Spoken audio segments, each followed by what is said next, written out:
Hello class ninth. चलिए अब हम लोग इस चैप्टर का वर्किंग ऑफ इंस्टीट्यूशन का लास्ट पार्ट देखते हैं और वो है जुडिशियरी। जुडिशियरी यानी कि हमारी न्यायपालिका। Let us return one final time to the story of office memorandum that we started with. एक बार फिर से हम लोग वो कहानी ऑफिस मेमोरेंडम की याद करते हैं और देखते हैं उसमें क्या क्या था। This time let us not recall the story. अब पूरी कहानी दोबारा से पढ़ने की आवश्यकता नहीं है, but imagine how different the story could have been. आप इमेजिन करो कि अगर कहानी बिल्कुल अलग तरीके की होती, कैसे होती। Remember the story came to a satisfactory end because the Supreme Court gave verdict that was accepted by everyone. ये इस कहानी का अंत जो था बहुत संतोषजनक था, क्योंकि सुप्रीम कोर्ट ने अपना जो निर्णय दिया था वो उसको सभी ने स्वीकार कर लिया। Imagine what would have happen in the following situation. फिर आपके सामने एक 4 सिचुएशन रखी गई है और इसमें कहा गया है कि अगर ऐसी सिचुएशन होती तो क्या होता। If there was nothing like supreme court in the country. अगर देश में न्यायालय या उच्च न्यायालय जैसा कुछ भी चीज़ नहीं होता। दूसरा क्या है, even if there was supreme court if it had no power to जज एक्शन ऑफ द गवर्नमेंट। और अगर सुप्रीम कोर्ट होता भी तो क्या होता, उसके पास इतनी ताकत नहीं होती कि वो सरकार के किसी काम में बाधा डाल सके या उसमें कुछ अपना निर्णय बोल सके। Even if it had the power, if no one trusted supreme court to give a fair verdict. और सपोज अगर पावर होता भी तो हो सकता है न्यायालय ने जो फैसला सुनाया था किसी को स्वीकार नहीं होता, तब क्या होता।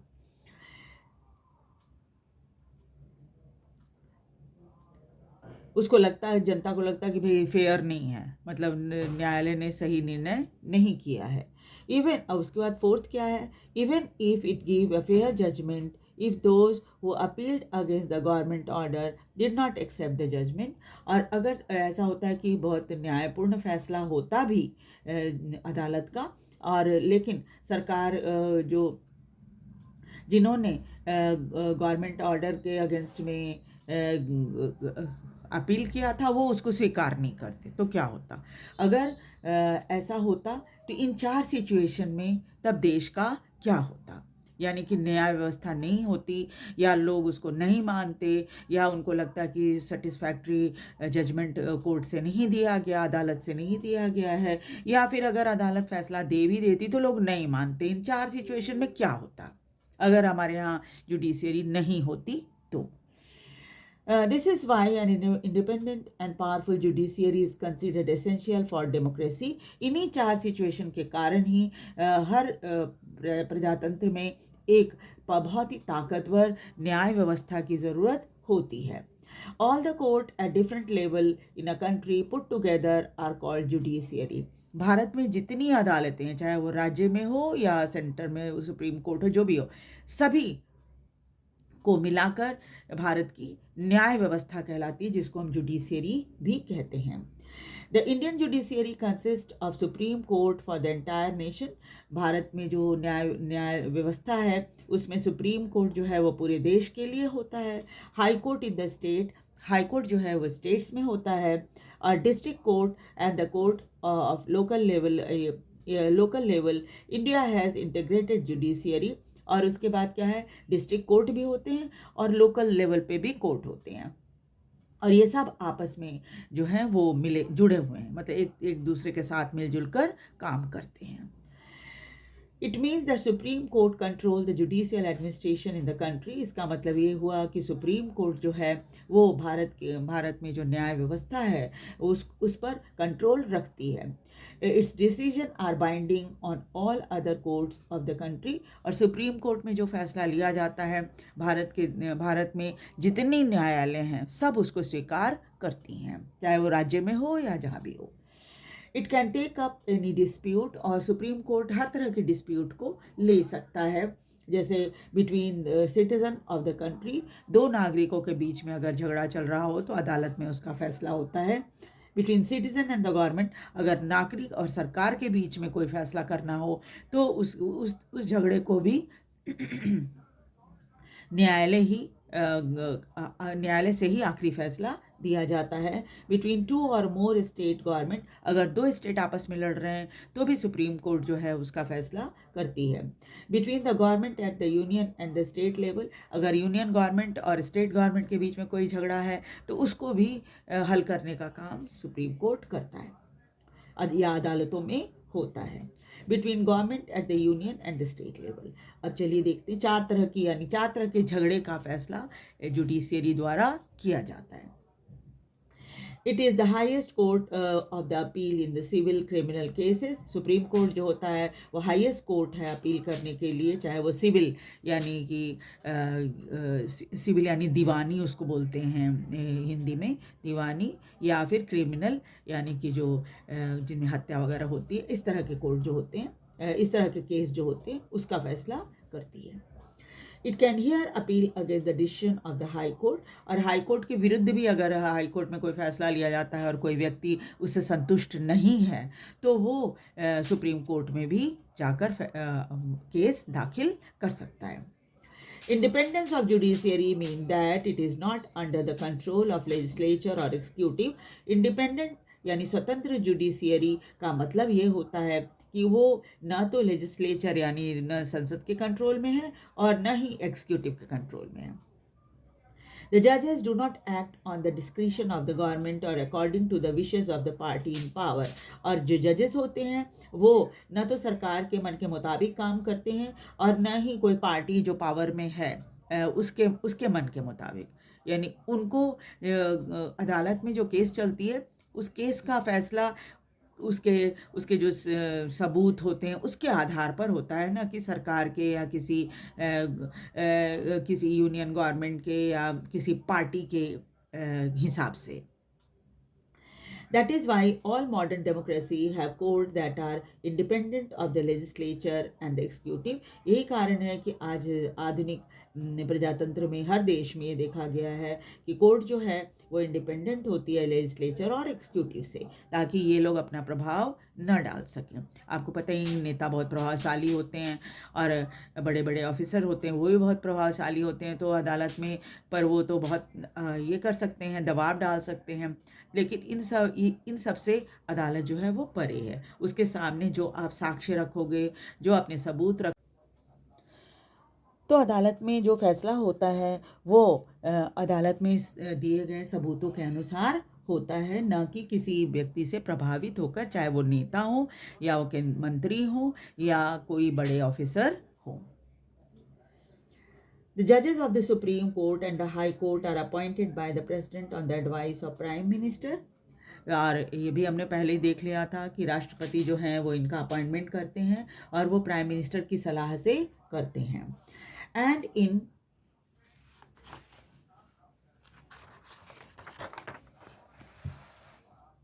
Consultation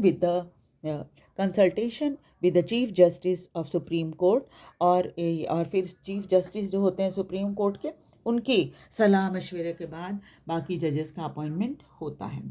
In practice, it means that the senior judges of the Supreme Court select the new judges of the Supreme Court and the High Court. इसका मतलब ये हुआ कि जो सीनियर जजेस होते हैं सुप्रीम कोर्ट के, वही नए जजेस का, चाहे वो सुप्रीम कोर्ट के हों या हाई कोर्ट के, उनका चुनाव करते हैं। There is a very little scope for interference of the political executive. इसका मतलब ये हुआ कि बाहरी किसी व्यक्ति का प्रभाव इसमें नहीं होता है। जजेस ही फैसला करते हैं कि किनको जूनियर में किनको जजेस बनाया जाएगा, उनसे जूनियर जो होंगे उनको। The senior most judge of the Supreme Court is usually appointed the chief justice. जो सबसे सीनियर जज होते हैं उन्हीं को सुप्रीम कोर्ट का चीफ जस्टिस बनाया जाता है। Once the person is appointed a judge of the Supreme Court or High Court, it is nearly impossible to remove him or her from the position.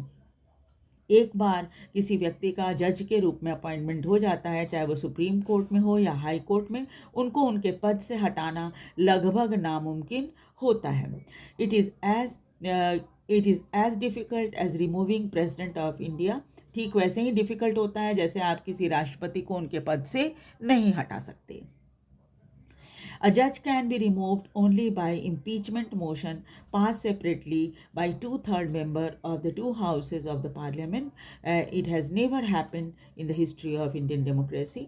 और किसी जज को उसके पद से तभी हटाया जा सकता है जब उनके ऊपर कोई गंभीर आरोप लगाया जाए, और वो भी गंभीर आरोप लगाने से ही काम नहीं होता, बल्कि टू थर्ड मेंबर जो हैं राज़ी होने चाहिए दोनों हाउसेस के कि हाँ ये आरोप जो लगा है सही है, तभी आप उसको उसके पद से हटाने की कार्यवाही कर सकते हो। हालांकि भारत में ऐसा कभी भी नहीं हुआ है। भारत के इतिहास में भारतीय प्रजातंत्र के इतिहास में ऐसा कभी भी नहीं हुआ है कि किसी जज को उस पर आरोप लगाकर उसे उसे उसके पद से हटाया गया हो। The judiciary of India is also one of the most powerful in the world. Bharat में जो न्याय व्यवस्था है दुनिया में बहुत ही ताकतवर न्याय व्यवस्थाओं में एक है। The Supreme Court and the High Court have the power to interpret the constitution of the country. और सुप्रीम कोर्ट और हाई कोर्ट को ये पावर होती है कि वो संविधान में जो कुछ भी लिखा हुआ है उसको वो एक्सप्लेन करें, उसको बताएं लोगों को। They can declare invalid any law of the legislature. अगर इसमें संसद में कोई ऐसे कानून बनता है तो वो उस कानून को संविधान के अनुरूप न अगर वो नहीं पाते हैं कि संविधान के अनुरूप है तो वो उसको इनवैलिड या उसको गलत करार भी दे सकते हैं। The action of the executive, किसी एग्जीक्यूटिव का भी एक्शन को वो गलत करार दे सकते हैं। और the action of the weather at the union level और द स्टेट लेवल, चाहे वो यूनियन लेवल पे हो या स्टेट लेवल पे, यानी केंद्र में भी वो इस तरह की इंटरफेरेंस कर सकते हैं और राज्यों में भी कर सकते हैं। If they find such a law और action is against the constitution, अगर वो कब कर सकते हैं जब उनको ये पता चले कि ये जो कानून बना है वो संविधान के विरुद्ध है। Thus, they can determine the constitutional validity of any legislature or action of the executive in the country. इस तरह से वो तय करते हैं कि कितनी संवैधानिक वैलिडिटी है किसी लेजिस्लेचर की या एग्जीक्यूटिव की हमारे देश के अंदर। When it is challenged before them, जब उनके अदालत के सामने इसको चैलेंज किया जाता है तब, जैसे किसी इसमें संसद में कानून बना और संवैधानिक रूप से वो कानून सही नहीं है तो जो सुप्रीम कोर्ट होता है वो ये फैसला करता है कि नहीं, इस कानून को आप लागू नहीं कर सकते क्योंकि ये असंवैधानिक है। This is known as the judicial review, और इसको जुडिशियल रिव्यू भी कहा जाता है। The Supreme Court of India has also ruled that the core or the basic principle of the Constitution cannot be changed by the Parliament. इसके अलावा supreme court ये इस बात का भी ध्यान रखती है कि जो बेसिक हमारे संविधान की जो बेसिक बातें हैं उसको इसमें संसद में बहस करके या ये कह के कि ये गलत है उसको हटा नहीं सकते, है ना। यानी जो वो चेंज ना हो इसका ध्यान रखते हैं वो, कि जो बेसिक है हमारे संविधान का उसको लेजिस्लेचर भी चेंज ना कर पाए, इस पर भी वो नज़र रखते हैं। The power and the independence of Indian judiciary allow it to act as the guardian of the fundamental right. और इतनी पावर और इतनी स्वतंत्रता हमारे भारत में न्याय व्यवस्था को दी गई है कि उनको हमारे फंडामेंटल राइट्स का गार्जियन भी कहा जाता है। वो हमारे फंडामेंटल राइट्स की सुरक्षा करते हैं, जो हमारे मौलिक अधिकार हैं उसकी सुरक्षा भी करते हैं। We shall see in the next chapter that the citizens have the right to approach the court to seek remedy in case of any violation of their right. और अगले चैप्टर में जब हम पढ़ेंगे तो देखेंगे कि कोई किसी भी नागरिक को अदालत में जाने का बिल्कुल अधिकार है अगर वो ये देखता है कि उसकी जो अधिकार हैं उसको छीना जा रहा है। कोई भी ऐसा कानून बन गया जिससे उनके अधिकार छिन रहे हैं तो वो अदालत में जा सकते हैं, नागरिक भी जा सकता है। In recent years, the court has given several judgment and directive to protect public interest and human right. और अभी हाल में बहुत सारे ऐसे केसेस आए हैं जिनमें और उनमें अदालत ने ऐसी जजमेंट दी है ताकि पब्लिक इंटरेस्ट और इंसान के अधिकारों की सुरक्षा की जा सके। Anyone can approach the court if public interest is hurt by the action of the government. और कोई भी व्यक्ति जो है वो अदालत में जा सकता है अगर वो पाता है कि जो पब्लिक इंटरेस्ट जो है किसी तरह से हर्ट हुई है। सरकार ने कुछ ऐसा किया है या कुछ ऐसा कानून बनाया है जिसके कारण पब्लिक इंटरेस्ट हर्ट हो रही है, तो वो अदालत में जा सकता है। This is called public interest litigation. इसको PIL या पब्लिक इंटरेस्ट लिटिगेशन भी कहा जाता है, जिसमें क्या होता है, सभी के अधिकारों के बारे में बात होती है, हर नागरिक के अधिकार के बारे में बात होती है। The court intervened to prevent the misuse of the government's power to make decision।